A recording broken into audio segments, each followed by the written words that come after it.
to revenge with Lyra. Dad came to take my son for the weekend. He opened the fridge. Empty. Sweetheart, you earned $300,000. Why is your child hungry? He asked. My husband came out proudly and said, I gave her salary to my mother. Dad stayed silent, took off his jacket, and did something that reminded me why I love him most. My name is Lila Carter. I'm 31. And if you think you know how this ends, stay tuned. Have you ever watched respect drain from someone's face? Not because of words, but because of truth they can't deny? The air in the kitchen was thick, almost metallic. Dad's jaw tightened as his eyes swept over the bare shelves, the single bottle of milk, the leftovers wrapped in plastic like a secret. My son, Ben, peeked from behind my leg, clutching his stuffed fox. Is this true? Dad asked quietly. I wanted to lie, to protect whatever was left of my marriage. But the silence between my husband and me answered for me. He shrugged. It's not a big deal. My mom needed it. She's family. Dad's voice dropped an octave. And what about this family? My husband laughed, actually laughed, and leaned against the counter. You wouldn't understand. Some of us respect our parents. Dad's gaze sharpened. Respect isn't obedience, son. It's responsibility. Then he turned to me. Go pack Ben's bag. I blinked. What? Pack it, he said firmly. He's coming with me. Something inside me trembled. Not from fear, but from recognition. I'd seen that tone before, when Dad used to stand up for Mom during those rare, quiet wars in our old house. As I zipped Ben's backpack, my husband muttered, You're not taking him anywhere. Dad didn't argue. He just reached for his phone, made one call, and by the time the police cruiser pulled up, my husband wasn't smiling anymore. When the officers left, the house was silent except for the low hum of the refrigerator, the same empty fridge that had exposed everything. Dad rolled up his sleeves and opened his wallet. Go get your son something real to eat, he said. His voice wasn't angry. It was disappointed, which somehow hurt more. My husband stood by the window, arms crossed. You didn't have to call the police. That was dramatic. Dad looked at him, calm but deadly serious. You stole from my daughter and let your child go hungry. I should have called a judge instead. I stood there frozen between them, guilt and relief mixing like oil and water. Dad took a slow breath, then did something unexpected. He started unloading groceries from the trunk of his car. Bags of food, milk, fresh fruit, even my son's favorite cereal. Sit, he told me. You haven't eaten either, have you? I shook my head. He cooked while humming the same tune he used to whistle when I was little. Within minutes, the kitchen smelled like butter and warmth instead of fear. He placed a plate in front of Ben and said, A man who feeds others never lets his family starve. My husband mumbled, You're making me look bad. Dad turned to him. You did that yourself. Then he opened his briefcase, pulled out a folded paper, and slid it across the counter. You wanted control? Fine. Sign this, financial disclosure. Every cent you spend from her salary goes on record. My husband's face paled. You can't be serious. I'm more than serious, Dad said, folding his jacket neatly over the chair. I'm her father. And today, I'm reminding you what that means. Ben giggled softly, spooning cereal. For the first time in months, the house didn't feel hollow. By evening, the tension sat thick in the living room like fog. My husband paced, muttering under his breath, while Dad sat calmly on the couch, legs crossed, sipping tea as if this were a casual visit and not a full-blown reckoning. Look, Mr. Carter, my husband began, forcing a smile. You don't understand. My mother's alone. She needed the money for her medical bills. Dad looked up. Then you should have worked for it, not stolen it from your wife's paycheck while your son starved. His tone was even, but the silence that followed cracked like thunder. I spoke quietly. I didn't even know my direct deposit was being rerouted. He changed the email and password on the joint account. Dad turned his gaze to my husband. That true? No response. Just that familiar twitch at the corner of his mouth, guilt dressed as arrogance. Dad sighed, stood, and reached into his briefcase again. Then this will make things simpler. He placed a set of documents on the coffee table, printed bank statements, a notarized letter from his accountant, and a draft motion for financial abuse. I called a friend from the county office. You've been draining $14,000 every quarter from her salary for the past year. All traceable. All recoverable. My husband's voice broke. You wouldn't. I would, Dad interrupted. But only if you don't fix it yourself. He walked over to me, his voice soft now. Lila, you'll transfer your paycheck into a new account tomorrow morning. I'll help you set it up. Separate everything. For a moment, I couldn't speak. This wasn't just protection, it was proof that someone still saw me. As Dad gathered his papers, my husband whispered, "You're destroying our marriage." Dad didn't even look back. "No, son. You did that when you confused control with love." The front door closed behind him, and for the first time in years, I felt the air shift, heavy turning to clean. The next morning, sunlight cut through the blinds, slicing the room into lines of gold and truth. I sat at the table, Dad's documents spread out before me, a roadmap to freedom disguised as paperwork. My husband stumbled in, hair disheveled, eyes red from a sleepless night. "You called your father on me," he said, voice brittle. "Do you have any idea how humiliating that was?" I looked up from the forms. "You're humiliated because you got caught, not because you did wrong." He leaned forward, fists pressing the table. "You're blowing this out of proportion. I help my family. You should respect that." I met his stare.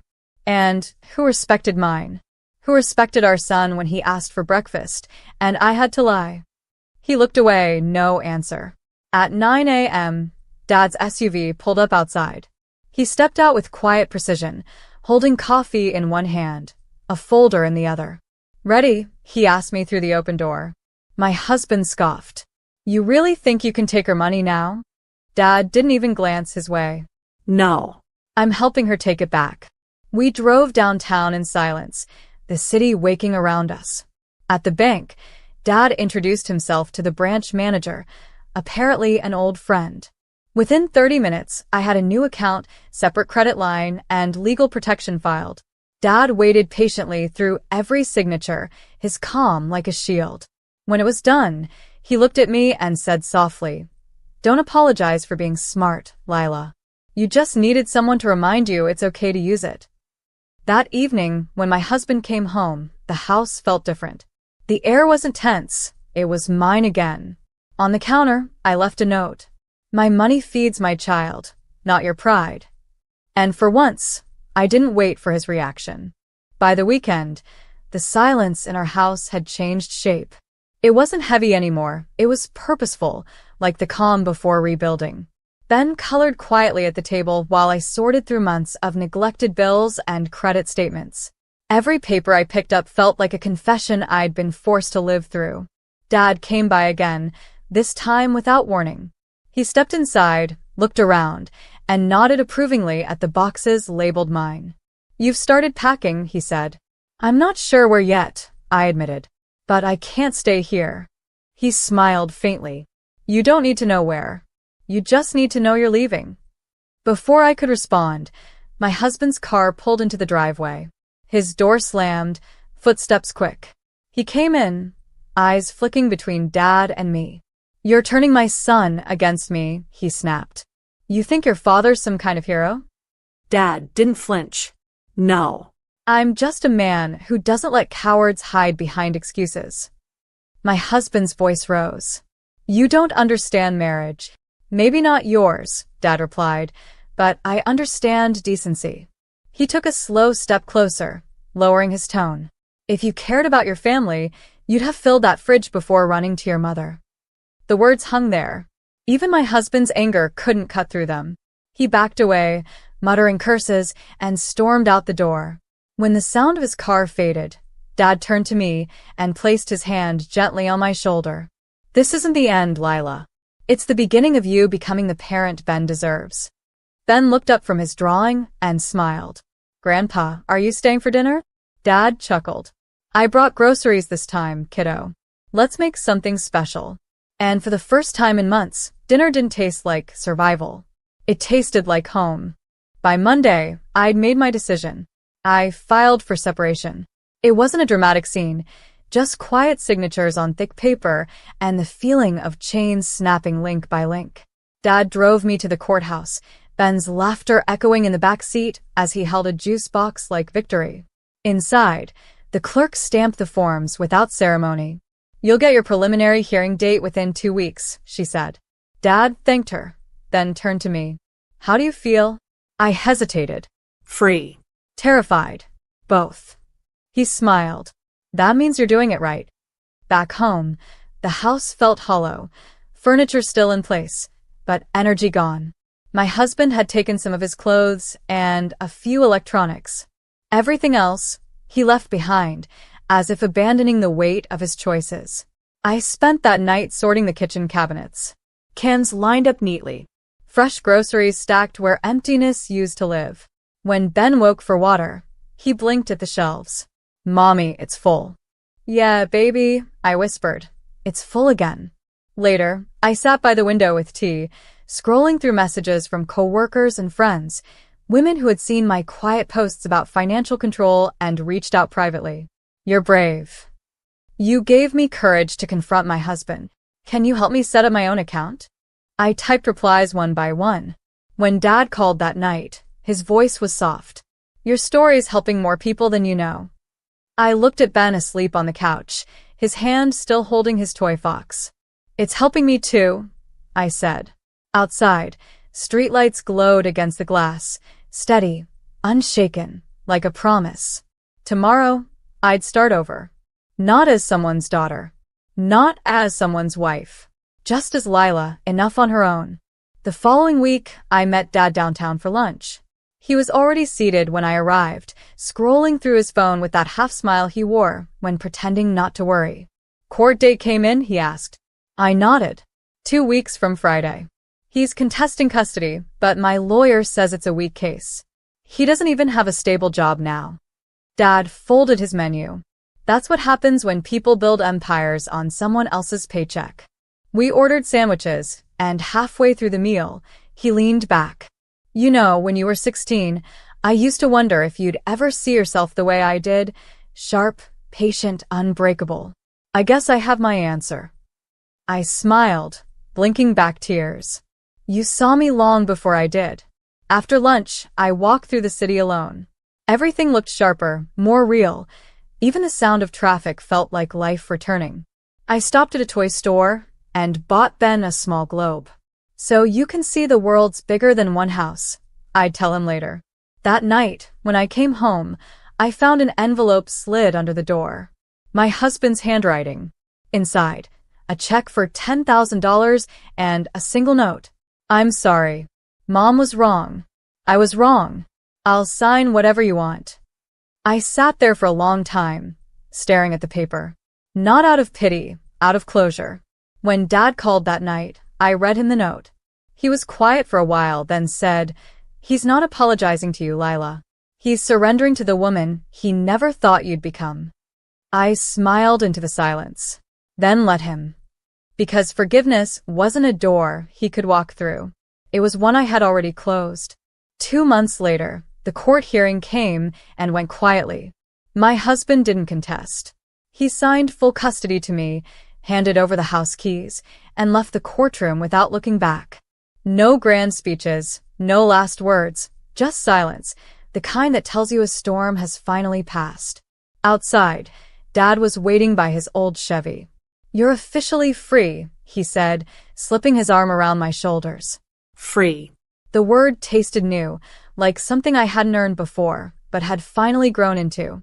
That night, I stood in the kitchen with Ben, baking cookies, something simple, warm, ours. He asked if Grandpa would live with us forever. I smiled. "He'll always be close, baby. Always." When Ben went to bed, I sat by the window again, the same spot where months ago I'd stared at an empty fridge and felt like disappearing.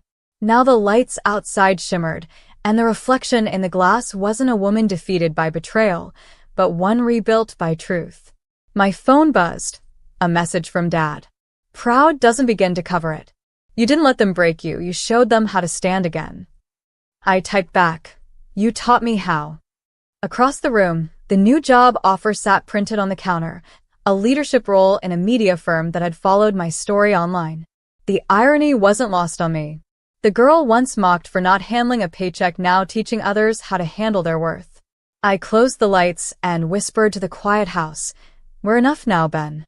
Somewhere deep inside, the little girl who once feared her father's disappointment and her husband's disapproval finally exhaled.